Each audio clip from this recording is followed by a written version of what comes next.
I guess if I say, what is physical health, what would you tell me? It's where a part of your body aches, a part of your body is not functioning, and you get a lot of distress from it through pain or discomfort. It's very similar. Mental health is your emotions, it's your heart, it's your feelings, it's the way you feel about yourself, it's the way you see yourself, that it's painful and it hurts. It also hurts physically. When we are struggling with mental health, we have quite a lot of pain. Our heart aches, our stomach, kind of butterflies in our stomach. Our heart starts palpitating very quickly when we're scared. So there's a lot of physical sensations. Of course, people often interpret that as a physical concern, but depression is a mental health. Anxiety is a mental health issue. Just not feeling good about yourself is a mental health issue, but it's not a disease, it's just a discomfort. I always call it psychological distress. So we have physical distress, physical ill health, and we have mental ill health. Of course, we have severe disorders, both physically and mentally, but we're talking about, normal day-to-day emotions. I'd be surprised if somebody said to me, I've never experienced anxiety. I'd be worried, actually, if somebody said, I've not experienced anxiety. I'd be concerned if somebody said, I've never had low mood, but I'm not surprised that they're not spoken about. So mental health isn't just, take medication and you'll be okay.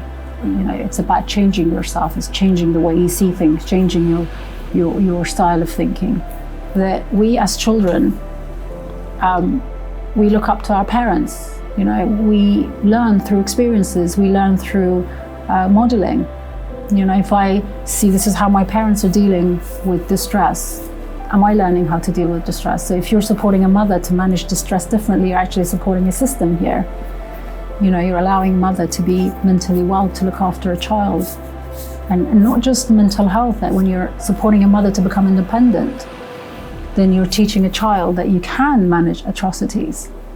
So you're not just interfering with one member of the family when you're kind of giving that sort of support. You're actually changing a system. Well, if I was to start with depression, isolation, you're not going to go into the community, you're not going to make a difference in that community, you're just going to isolate yourself. You're not going to feel great about yourself, you're not going to go to those exams, you're not going to try and apply to university. So there is that. There's also the idea that if you're constantly anxious about being judged, then you're not going to be spontaneous and trying to be creative and go out there and do things and build things and do things. You're constantly worried about that kind of sense of being judged. If we're thinking about somebody who's constantly worried and anxious, the level of distress they're in, the impact that has on their health, there's a system that gets impacted if a mother is depressed. And I know a lot of people out there can relate to this statement. If your mother's distressed, she's not emotionally available. And what do you do with those emotions as a child growing up? What do you learn to express your emotions because no one's, held you and contained you and allowed you to talk about emotions? Do we talk about emotions?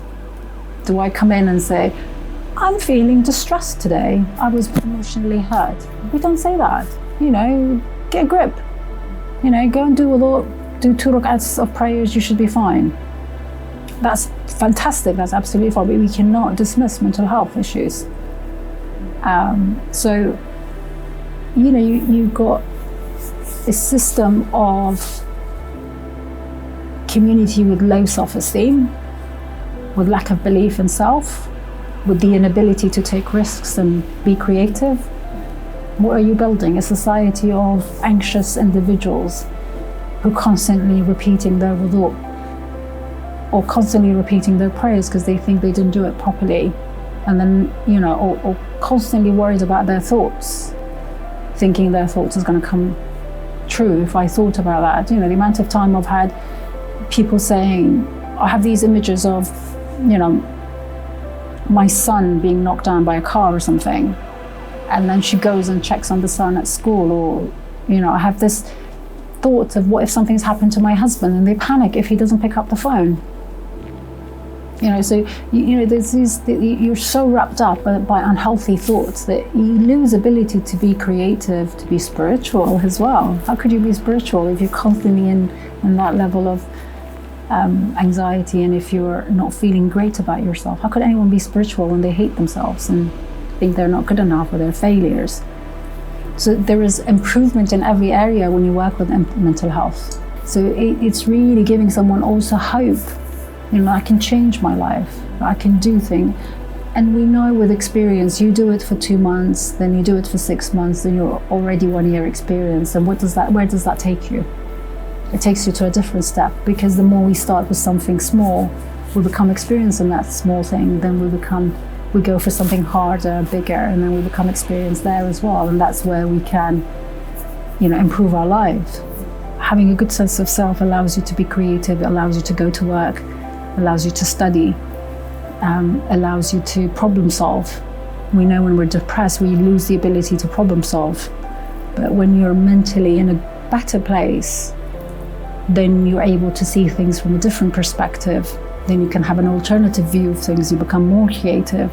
So, you end up sort of having lots of creativity and people actually wanting to do things. But when you're depressed, you're anxious, you constantly want to hide yourself and avoid being out there. I mean, this is the basic I can say. It also improves the economy, improves the system, creates positive future, because you have healthier young people growing up to become healthier adults and healthier parents. But we end up having a depressed child, a depressed mother, a depressed child. This depressed child becomes a depressed adult, gets married and becomes a depressed father, and brings up depressed children. And how could a society build itself when you're constantly dealing with, if you were to think about it, it distracts you from becoming something, because you're so wrapped up with all these negative emotions that you have no room to be creative. And when I talk about creativity, I'm not talking about painting a wall. Being creative about, what do I do with my life? How do I manage my day today? What do I do with this problem I have? Okay, how do I get from A to Z? That's creativity. When you're depressed, you lose all that. You can't even problem solve.